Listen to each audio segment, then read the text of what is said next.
I'm Nupur Chawla, teaching English literature at Maitri College, Delhi University.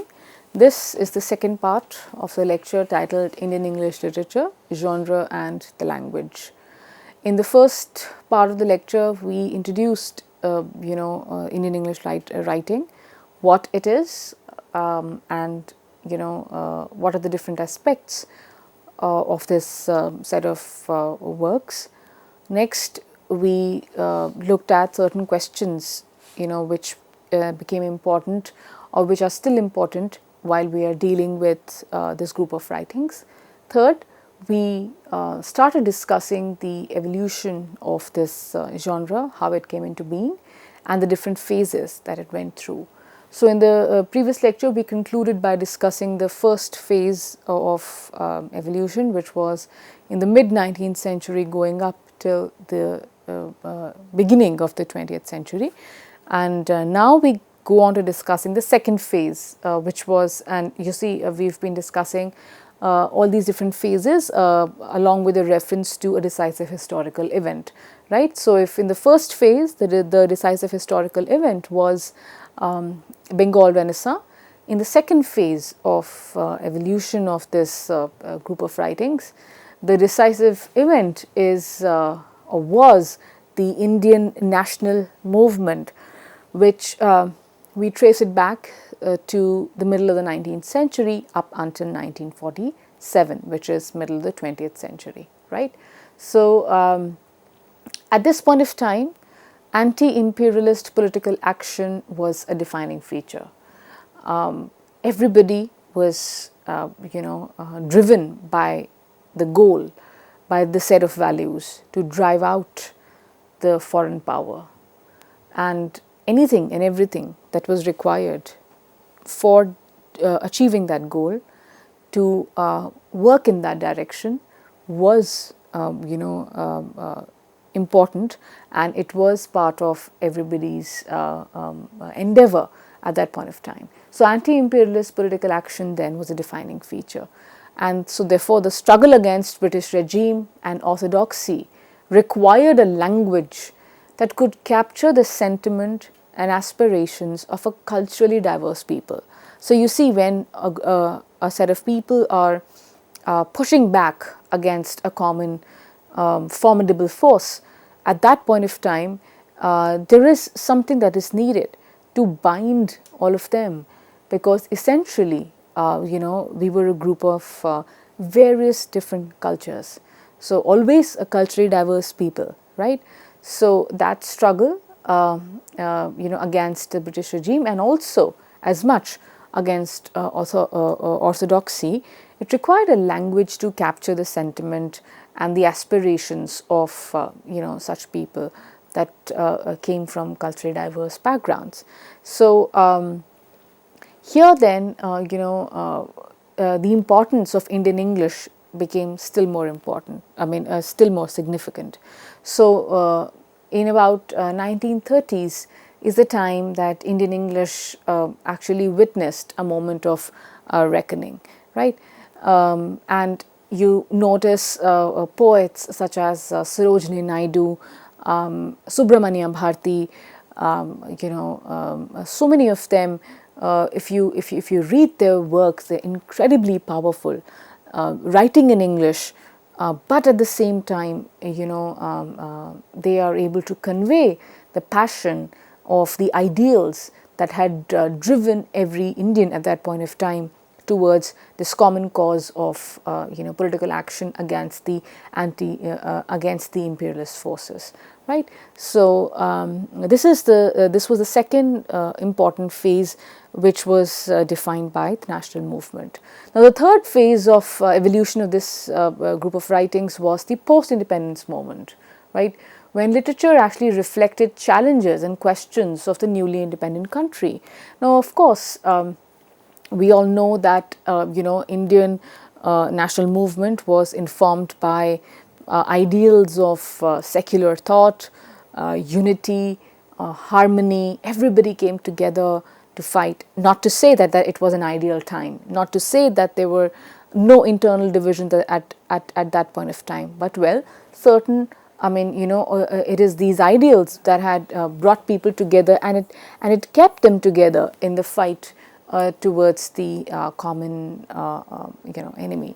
But so all these, and at that point of time, people also had a vision of India, that once we gain independence, this is what the country will look like. Okay, and once we get independence in 1947, were those ideals actually realized? Did we see that dawn that we had really dreamt of? These are the questions that literature now started to engage with, right? So therefore, the early decades, grappled with, of course, the trauma and hope of partition. We all know that independence wasn't easy. We cannot talk about this phase without referring to the trauma and hope of partition, nation building, and identity formation. These were very important aspects of life at this point of time. And then further, in the newly independent country, individualism also became an important aspect, that now people started to look out for themselves. They started to have ideas of individual progress. So if before 1947 everybody was fighting together as one unit, right, there was a common goal. After independence, there was some fissures that were noticed in this unity, right? Communal harmony, of course, became another a sore spot after partition. Secular ideals were also tested at this point of time. So overall, all these values, were examined, or they stood tested in the post-independence times, and we also see literature then reflecting these concerns, in addition to other concerns of not just the newly independent country, but also as the country matured, as a national entity. The new challenges, the new questions, the new experiences, all of these started to be, expressed in fiction, poetry, and all other genres, written of the time. Now, as I had mentioned just a while ago, that this fourth phase is, we are keeping it somewhat open, because Indian English writing is still developing. There were various other editions also that took place eventually, with the addition of different other kinds of writings under this rubric, but we will not go into that, and therefore we say that it's the initial coming into being of the genre. So you see, Salman Rushdie emerged as an author of repute in the 1980s with, of course, his very famous book Midnight's Children. Then women writers also gained unprecedented prominence. Anita Desai explored psychological interiority and female experience. We all know of her book Clear Light of the Day, and of course various other texts as well. And even her daughter Kiran Desai contributed immensely to a significant literary voice of the times. So you see, literature's engagement at this point of time with caste, religion, gender, and its willingness to critique post-colonial India while celebrating its complexity was distinct. Now you see, this was the defining feature, that that now India was very, very complex. It was complex even before, but the questions that became prominent at this point of time were slightly different. So all these questions became relevant, and they informed the Indian writing in English of the post-independence times, right? So the writers, they transformed English itself, making it unmistakably Indian. So if you remember, in the beginning of the first lecture itself, beginning of the first part of the lecture, we said that how Indian English is very much a part of Indian literature, and it is, and an important aspect of it is the idea of nativization, that how this language was nativized to express Indian sensibility. So this once again was reinforced in the post-independence moment as well. All right. Now we'll somewhat transition to discussing this important document, which I feel it's our discussion of Indian English literature and its emergence is incomplete without us knowing about Macaulay's Minute on Education. Now, this document, of course, is connected with the first phase of evolution, which is the introduction of English education. That how was English actually introduced for the very first time, right? This when you read this about 10-page speech given by Lord Macaulay, we get a view into this incredibly controversial document, which tells us about the beginnings of cultural imperialism in India, and which was of course problematic on a lot of fronts, but it's important for us to face these questions as well, right?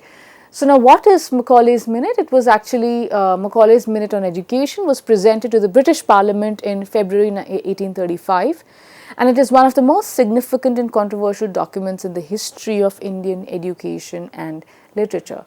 Now, you see, Thomas Babington Macaulay, who was a member of the Supreme Council of India, presented this policy statement, and it fundamentally altered the linguistic and cultural landscape of colonial India that had impacted Indian writing in English, right? So that is very, very important.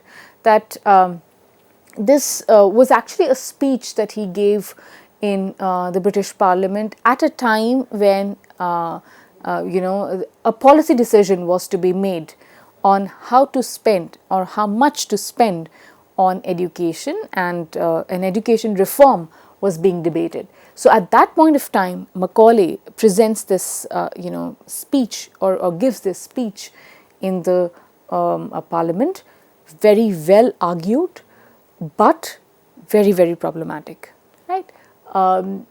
You see, now this minute actually emerged during a debate within the British East India Company about educational policy for India, right?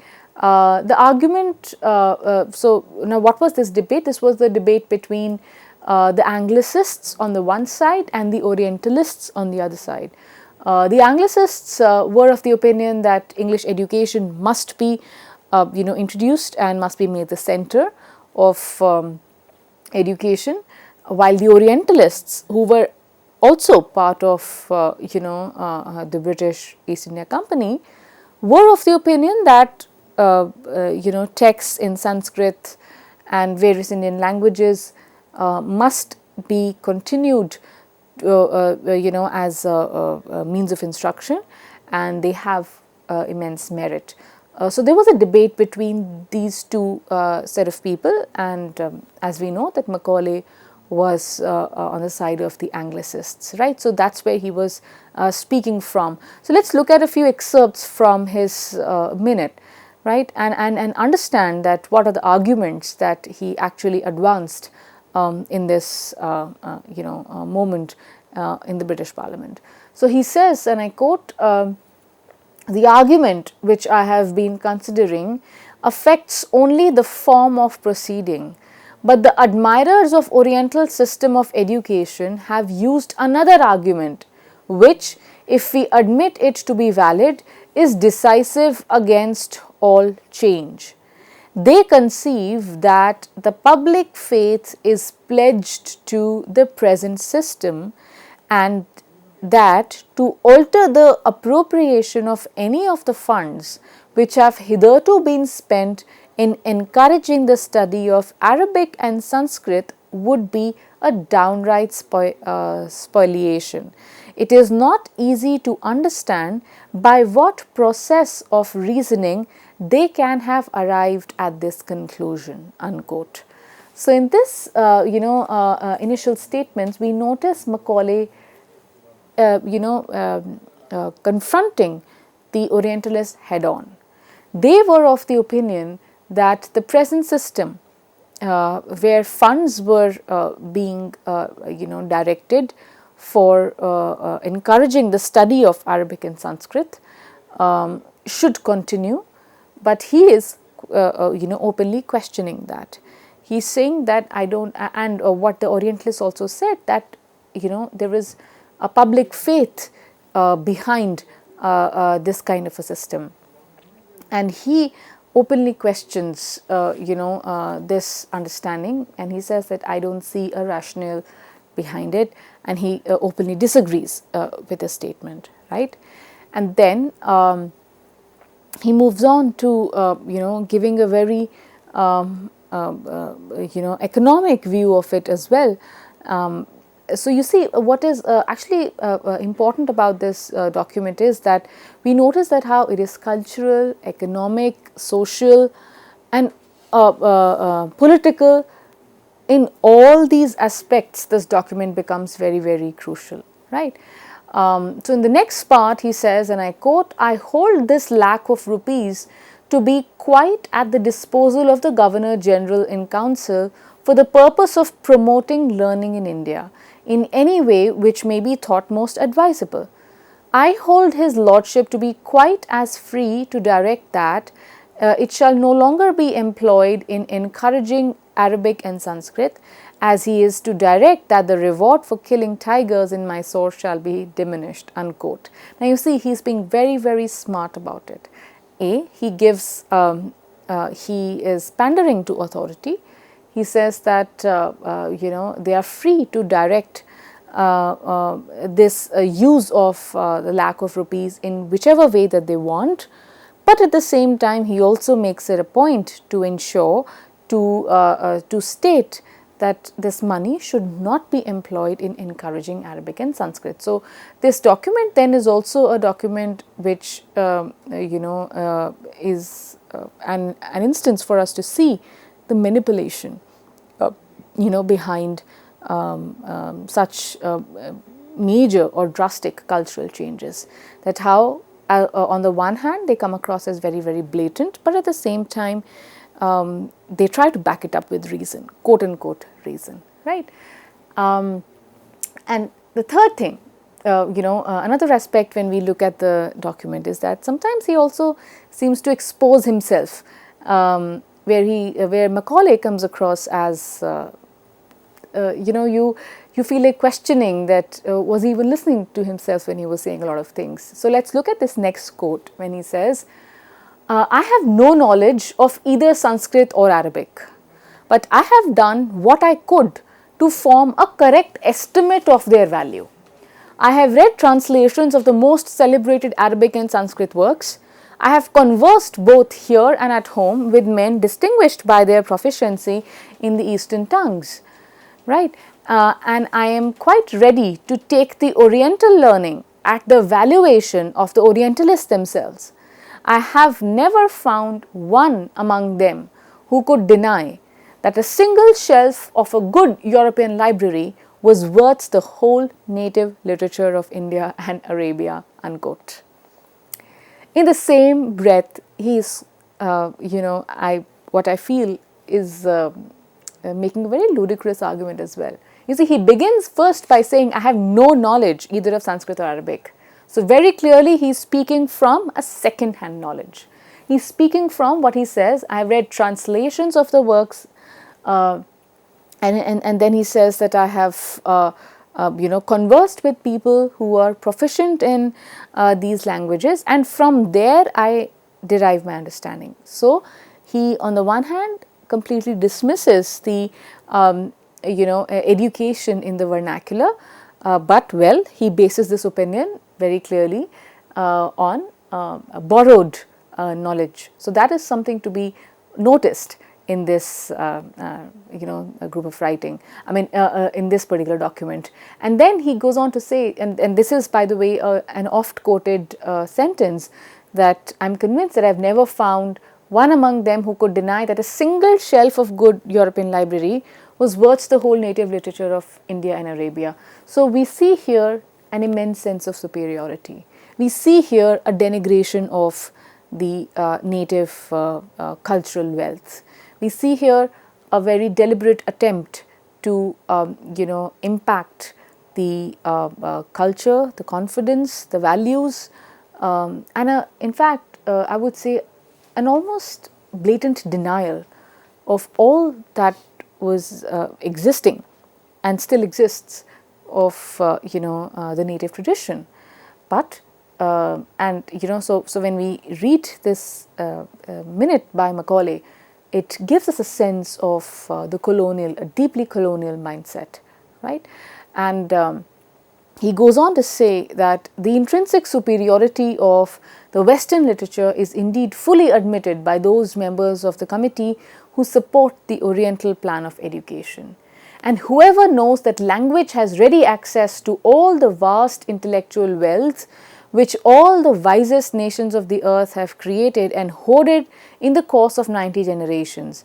It may now safely be said that the literature now extant in that language is of greater value than all the literature which 300 years ago was extant in all the languages of the world together, unquote. So not only is he denigrating the education or expression in the vernacular, but he's even pitching works in English language above, as he says, all the language of the world, all the languages of the world taken together. Even the hyperbole in his statement itself is makes his intent very, very suspect, right? And he in fact if you read the entire document, he tries to argue it very well, right? He tries to give examples from varied contexts, not just restricting himself to the Indian subcontinent alone. He then also gives example of Russia, right? That how Russia also adopted foreign language and therefore acquired a new dimension of knowledge. And he talking about that context, he says, not by calling him a learned native when he had mastered all these points of knowledge, but by teaching him those foreign languages in which the greatest mass of information had been laid up, and thus putting all that information within his reach, the languages of Western Europe civilized Russia, unquote. So he's not just talking about civilizing India, but he's also talking about what civilized Russia were the languages of Western Europe.